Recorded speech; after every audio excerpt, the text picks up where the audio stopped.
The April episode of the Design Build Delivers podcast is the gift that just keeps giving. I had such a powerful discussion with LaDrena Dansby, Pridmore and Barbara Wagner that it spawned not only the full episode Blueprints to Inclusion, but also 3 bonus content episodes. This is one of those bonus episodes. Here, our guests turn to the issue of whether women should assimilate, differentiate, or otherwise perform their gender in relation to the men around them. Put another way, do women still need to be one of the guys to be accepted in the AEC industry? I am Erin Looney, and this is a Design Build Delivers podcast bonus content episode brought to you by USCAD.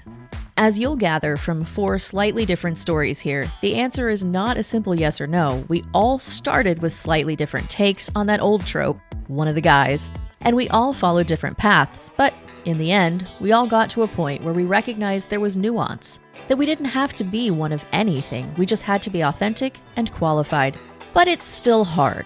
The World Economic Forum places the percentage of women in C-suite positions overall at 32.2% globally, and CNBC stated in March of this year that in construction in the United States, only 1% of CEOs are women, and only 9.2% of construction managers are women. Clearly, the construction industry is not attracting women or still losing women early enough that it's impacting leadership, as Barbara talked about in Show Me Your C-Suite, one of the other bonus content episodes from this conversation. Now, LaDrena, I want to start with you because what you told me in our planning session was something I don't think I'd heard before in relation to pressure to be one of the guys. So talk to us about your experience. Interestingly enough, even though I've been in this industry 30 years, I never felt the need to be one of the guys.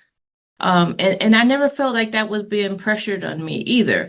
So just coming into the industry, I'm not one of the guys. Anyone that has, any line of sight can see I'm not one of the guys.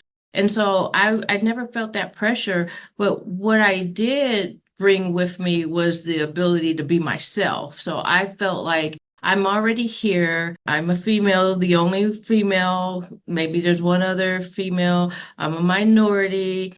I'm here. So I'm actually free to be myself.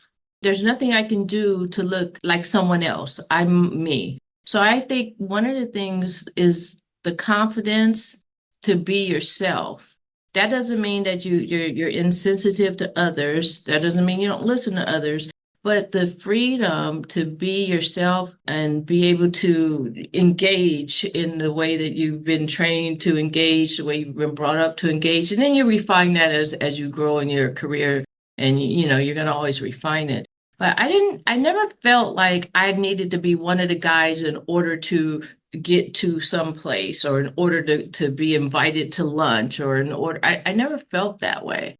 I agree. I felt the same way. I never went into the industry thinking that I was any different, that I, needed to assimilate or be like one of the guys. I think we all need to stand on our own and lead in our own way, just like you said, to be yourself.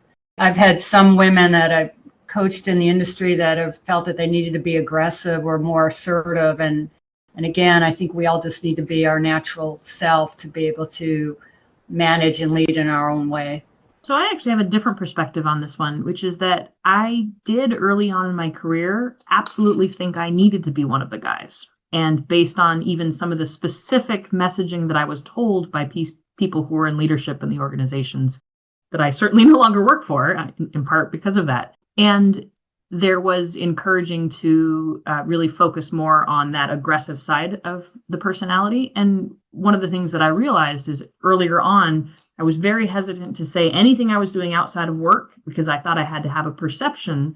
And the way that I presented myself is that I'm all work. I've got all this stuff going on. Go, go, go. And what I realized as I continued to mature in my career and my EQ is that it came off as intimidating to others. Because I was such a high achiever, I set such an unattainable standard for others. And so it made them feel intimidated by me. And I was able to develop deeper relationships once I got over that. And that's certainly long gone.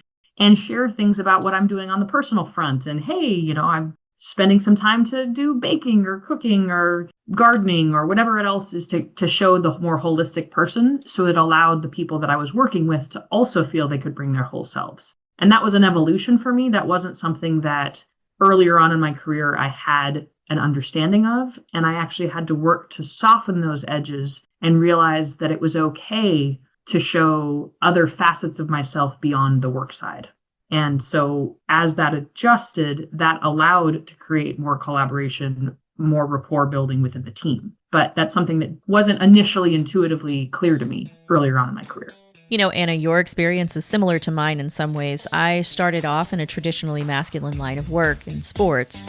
And when I was a kid, my boomer-era dad did the best he could to prepare his late Gen X, Zennial daughter for a field that, at the time, absolutely did not want me. So he told me the key was to find a way to fit in, and that way to fit in was to learn to play golf. And I did, and I love playing now, but thanks to an evolution similar to yours, I eventually stopped feeling like I had to prove myself worthy of being there with some kind of performative gender dynamics. It took a while, but like all of us here today, we all got there, right? So if you've listened to all 3 bonus content minisodes and the full episode Blueprints to Inclusion, you've probably sensed a theme for how we can ensure not only women are supported, but anyone in the AEC industry who might be faced with similar or related issues. And that theme is flexibility. The industry as a whole has become more flexible and more welcoming, but as these conversations have shown, we can always continue to get better.